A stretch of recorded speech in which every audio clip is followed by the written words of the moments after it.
If you've been enjoying Expedition 33 and looking for a similar game to play next, here are some that I highly recommend. And I won't be mentioning Persona or Metaphor ReFantazio. You've already been told by a million other people to go play those games. These better be good. Where did you come from? The comment section. Okay, well, anyways.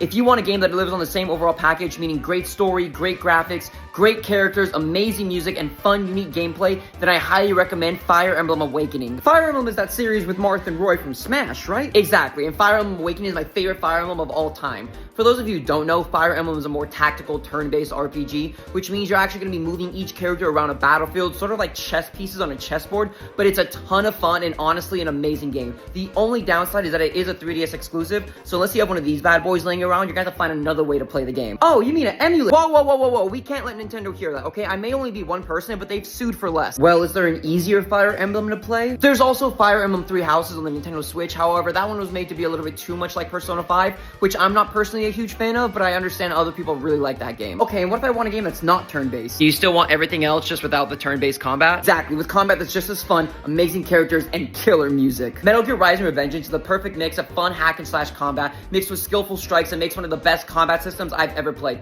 Plus, the story is just as fun, although a little stupid, but like in a really good way. Isn't Metal Gear a confusing franchise? Yes, but Rising Revengeance is very isolated, so you don't need to play the rest of the Metal Gear franchise to enjoy this one. Okay, and what if I want a game that has the same love for a culture like Expedition 33 does? There are two Souls-like games based off Italian folklore. The first is Lies of P, which has a similar gothic vibe that Clair Obscur has, except instead of France, it's Italy. And the second one is Inotria, the Last Song, which throws players into the world that's more Italian than spaghetti, and was actually made by an Italian development team. So which Italian Souls-like is the better? The one made by South Koreans? What the fuck?